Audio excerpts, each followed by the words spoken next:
দুর্গাপুরের ইতিহাসে এই প্রথম পুরীর আদলে তিনটি ভিন্ন রথে চড়ে মাসির বাড়ি যাবেন জগন্নাথ, বলভদ্র ও সুভদ্রা।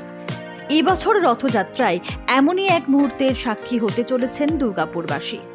দুর্গাপুরের ইস্কন মন্দিরের পক্ষ থেকে প্রত্যেক বছরই ধুমধামের সঙ্গে পালন করা হয় রথযাত্রা উৎসব। সেই রথযাত্রা এবার আরও বেশি আকর্ষণীয় হতে চলেছে, কারণ এবারে আর এক রথে চড়ে নয়, জগন্নাথ ধাম পুরীর আদলে তিনটি আলাদা রথে চড়ে মাসির বাড়ি রওনা দেবেন প্রভু জগন্নাথ, বলভদ্র এবং সুভদ্রা দেবী। দুর্গাপুর স্টিল টাউনশিপের এই জোনে অবস্থিত ইস্কন মন্দির থেকে প্রতি বছর রথের দিন বড় ভাই বলভদ্র আর বোন সুভদ্রাকে সঙ্গে নিয়ে আকবর রোড ময়দানের অস্থায়ী গুন্ডিচা মন্দিরের মাসির বাড়িতে যান প্রভু জগন্নাথ। বুধবার অক্ষয় তৃতীয়ায় হয়ে গেল অস্থায়ী সেই গুন্ডিচা মন্দিরের খুঁটি পুজো। আজ শুভ অক্ষয় তৃতীয়া 2025। তো আজ পবিত্র অক্ষয় তৃতীয়ার দিন নীলাচল ক্ষেত্র জগন্নাথ পুরীতেও প্রতি বছর যে নতুন রথ তৈরি হয় তার শুভ নির্মাণ কাজ শুরু হয়। সেই উপলক্ষে আমাদের এখানে ইস্কন দুর্গাপুরের তত্ত্বাবধানে বিগত 16 বছর ধরে যে রথ হচ্ছে, সেই রথ বর্তমানে আকবর মেলা গ্রাউন্ডে আসে, অর্থাৎ বেনাচিতি সংলগ্ন আকবর গ্রাউন্ডে। তো সেখানে যে অস্থায়ী গুন্ডিচা মন্দির নির্মাণ হয়, সেই গুন্ডিচা মন্দিরের খুঁটি পূজা আজকে হয়েছে ভজন কীর্তন এবং যজ্ঞের মাধ্যমে।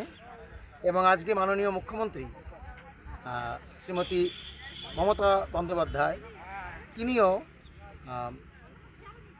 দীঘাতে শ্রী জগন্নাথ দেবের সেবায় ব্রতী হয়েছেন। আমরা ইস্কনের তরফ থেকে ওনাকে ভুরি ভুরি সাধুবাদ নিবেদন করি। অক্ষয় তৃতীয়া থেকেই পুরীতে শুরু হয়ে যায় রথযাত্রার প্রস্তুতি। অক্ষয় শব্দের অর্থ হল যা ক্ষয়প্রাপ্ত হয় না। বৈদিক বিশ্বাস অনুসারে এই পুণ্য তিথিতে কোনো শুভ কাজ শুরু করলে তা অনন্তকাল অক্ষয় হয়ে থাকে। পুরীর মন্দিরে এই তিথিতেই জগন্নাথ দেবের রথযাত্রা উপলক্ষে রথ নির্মাণ শুরু হয়। সেই ভাবনা থেকেই এই বিশেষ তিথিতে দুর্গাপুরের রথযাত্রা উপলক্ষে যে অস্থায়ী গুন্ডিচা মন্দির অর্থাৎ জগন্নাথ দেবের মাসির বাড়ি তৈরি হয়, তার নির্মাণ কাজ শুরু হয়। জাতি, ধর্ম, বর্ণ নির্বিশেষে দুর্গাপুরের ইস্কনের রথযাত্রায় প্রতি বছর অংশ নেন কয়েকশো মানুষ। আকবর রোড ময়দানে জাঁকজমকপূর্ণ আয়োজন করা হয়। এই বছরও তার ব্যতিক্রম হচ্ছে না। তবে এতদিন একটি রথে চড়ে 3 ভাই বোন শহর পরিক্রমা করলেও এবার তাদের জন্য আলাদা আলাদা রথ প্রস্তুত করা হচ্ছে, যা বাড়তি মাত্রা যোগ করতে চলেছে দুর্গাপুরের রথযাত্রায়। তবে শুধু দুর্গাপুর নয়, এবারের রথে জমজমাট হতে চলেছে সৈকত শহর দীঘা। বুধবার মুখ্যমন্ত্রী মমতা বন্দ্যোপাধ্যায়ের হাত ধরে দীঘায় উদ্বোধন হতে চলেছে নবনির্মিত জগন্নাথ মন্দির। মাহেশ মায়াপুর ইস্কনের রথের পর যা নতুন মাত্রা যোগ করতে চলেছে বাংলার রথযাত্রায়। Bureau report, news hunt.